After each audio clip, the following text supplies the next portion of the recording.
January 2026 could quietly become one of the most important moments in modern gun law history, not because Congress passed a massive bill, not because the president signed an executive order, but because the Supreme Court may allow a legal shift that changes how states control gun ownership without ever calling it a ban.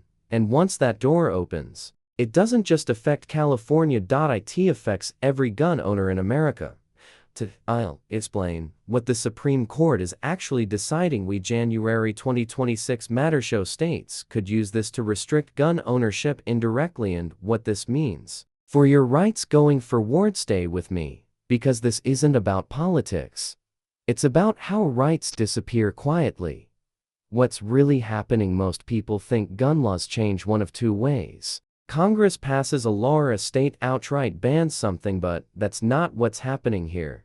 What's happening instead is something more subtle and more dangerous. States are creating administrative gun laws. That means they don't ban guns outright. They add paperwork, add fees, add delays, add background checks to things that never required them. Befrontal owning a firearm becomes so frustrating, expensive, and time-consuming that people simply stop.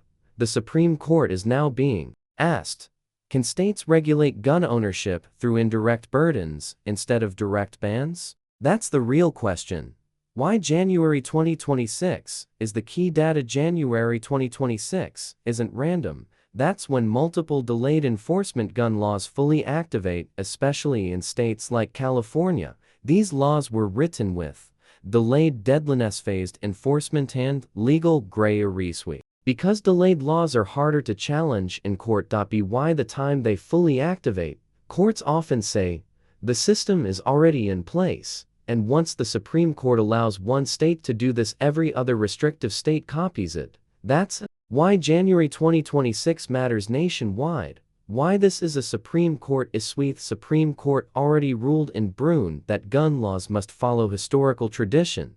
But here's the loophole states are testing. They aren't banning guns. They're regulating access. They argue, you can still own a gun, you just have to follow our process. The court now has to decide, at what point does regulation become a violation of the Second Amendment? That decision will shape gun law for decades. How states can use this against gun owners? If the Supreme Court allows this model, states gain a powerful tool.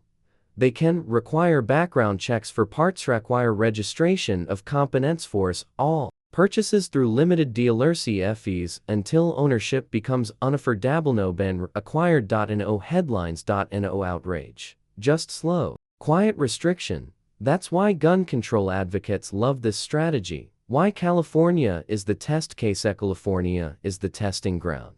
If this system survives, New York adopts it, New Jersey copies it, Massachusetts expands it, Washington and Oregon follow. By 2028, you could see component registration nationwide in blue states. That's why gun owners everywhere should carry in if your state is gun-friendly right now. Why this matters even if you don't own a gun. This isn't just about firearms. This is about how constitutional rights are managed.